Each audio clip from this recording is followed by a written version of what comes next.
আল্লাহ রাব্বুল আলামিন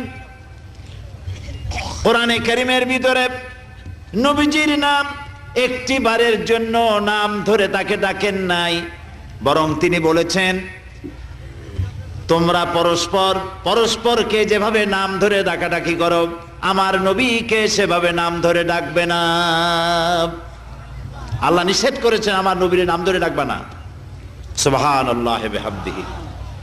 এই পৃথিবীতে যত নবী আসছেন সমস্ত নবীরা হলেন এলাকা ভিত্তিক নবী, অঞ্চল ভিত্তিক নবী।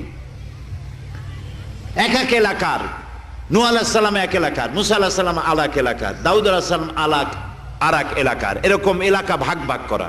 কিন্তু মুহাম্মদ সাল্লাল্লাহু আলাইহি ওয়াসাল্লামকে আল্লাহ রাব্বুল আলামিন কোন এলাকার জন্য নবী বানান নাই।